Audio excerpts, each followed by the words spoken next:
এই এলাকার চিত্রটা আপনারা দেখতে পাবেন, যে এই যে দেখতে পাচ্ছেন যে সবাই সুশৃঙ্খলভাবে এই জায়গার যে ট্রাফিক নিয়ন্ত্রণ করার জন্য প্রত্যেক মোড়ে মোড়ে কিন্তু হচ্ছে যে লোকজন, ছাত্র জনতার প্রতিনিধিরা যারা আছে তারা হচ্ছে যে অবস্থান নিয়ে আছে এই জায়গাটায়। আপনারা এই দিকটাতে আসলে প্রচণ্ড ভিড় মানুষের, কারণ সামনে যে প্রধানমন্ত্রীর কার্যালয় যেটা আছে সেখানে যে কালকের ঘটনার পরে অনেকে আসলে দেখতে এসেছে এই জায়গাগুলোতে।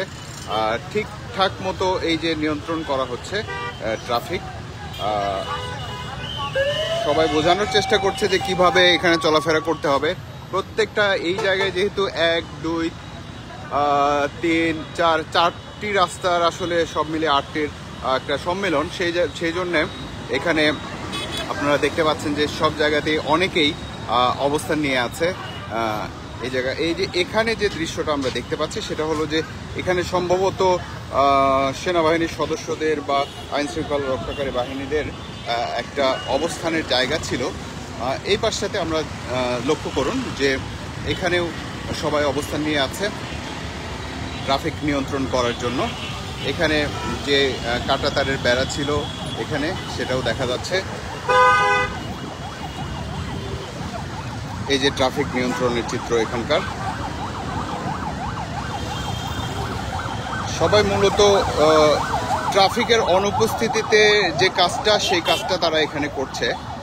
যতক্ষণ পর্যন্ত আমরা একটু আগে মিরপুর 10 নম্বরে ছিলাম তখন বলা হয়েছিল যতক্ষণ পর্যন্ত স্বাভাবিক ট্রাফিক ব্যবস্থা চালু না হচ্ছে ততক্ষণ পর্যন্ত তারা ছাত্র জনতা এই কাজটা চালিয়ে যেতে চায়, ট্রাফিকের রাস্তার শৃঙ্খলা বজায় রাখার জন্য, যাতে জনদুর্ভোগ তৈরি না হয় সেই জন্য। আমরা একটু ঘুরে এই পাশটা দিয়ে প্রধানমন্ত্রী কার্যালয়ের দিকে গেল। আমরা এই জায়গার চিত্রটা দেখতে চাই যে আপনি দেখেন যে এদিকে মোটামুটি বিজয় সরণের যে স্বাভাবিক চিত্র, যানজট তৈরি হয়ে গেছে। এখানে একটা মুরাল ছিল বা ভাস্কর্য ছিল, সেটা হলো বঙ্গবন্ধুর অনেক দীর্ঘ একটা ভাস্কর্য ছিল। সেই জায়গাটা একেবারে ফাঁকা, কোনো কিছু নেই। এটা মূলত যে আন্দোলনের যে ফসল সেই হিসেবে যখন বিজয় নিশ্চিত হয়ে যায় তারপরে সবাই এটাকে ভেঙে দিয়েছে। এটা চিত্রটা আপনারা দেখতে পাচ্ছেন।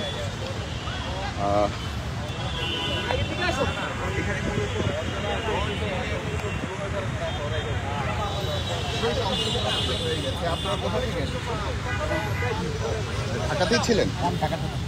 কি অবস্থা দেখছেন ঢাকা শহরে, কোথায় কোথায় গেলেন?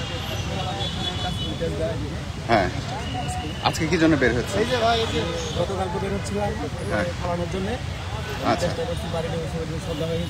ও এটা ফালানোর সময় আপনিও ছিলেন? কিভাবে চেষ্টা করেন? আচ্ছা, যেটা পড়েছে কিনা এটা নিশ্চিত করার জন্য। আচ্ছা, আর কোথায় কোথায় গেলেন? এখানে আসলাম, আসলাম তো। আচ্ছা, গণভবনে কালকে যাননি? না, কালকে আমি তাহলে তো কিছু পাননি আপনি? না, আমি অনেক ব্যথিত। আচ্ছা, ব্যথিত। আচ্ছা, আমার কাছে দাও। আপনি কি দেখছেন আজকে ঢাকা শহরে? আচ্ছা আচ্ছা, কয়টা জায়গায় গেলেন আজকে? মোটামুটি এখন রাস্তায় বের হতে পারছেন, তাই তো? আচ্ছা, এই জায়গাটাতে আমরা লক্ষ্য করুন যে যে ইয়েটা ছিল, ভাস্কর্য ছিল, সেটা হচ্ছে যে সেটার বর্তমান চিত্র হচ্ছে এটা। এখানে অনেক কিছু দেয়ালে যে ইয়ে ছিল ভাস্কর্যের অংশ হিসেবে, সেগুলোতে এখনকার বর্তমান চিত্র হচ্ছে এটা। তারপরে এখানে এরকম, তারপরে এই জায়গাটা দেখতে পাচ্ছেন, এই যে হচ্ছে পুরো চত্বরটা।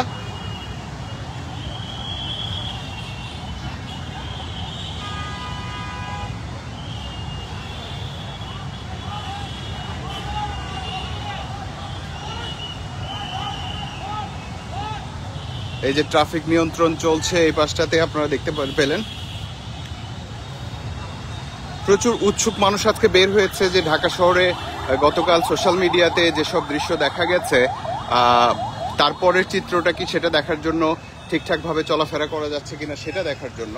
তারপরে এই জায়গাটাতে একটা বিষয় লেখা আছে, এখানে মুরাল ছিল, আমি এত কাছে আগে আসিও নি, তারপরে এখানে লেখা আছে শহীদ মুগ্ধ চত্বর।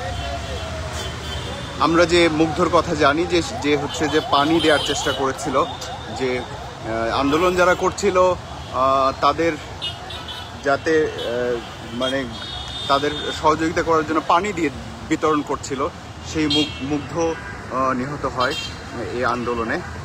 তারপরে এই চত্বরটাকে যারা এটাকে একেবারে গুড়িয়ে দিয়েছে তারা এখানে শহীদ মুগ্ধ চত্বর একটা লেখাটা দিয়ে গেছে। ভবিষ্যতে হয়তো এটা মুগ্ধ চত্বর হিসেবেও পরিচিত হতে পারে সবার কাছে।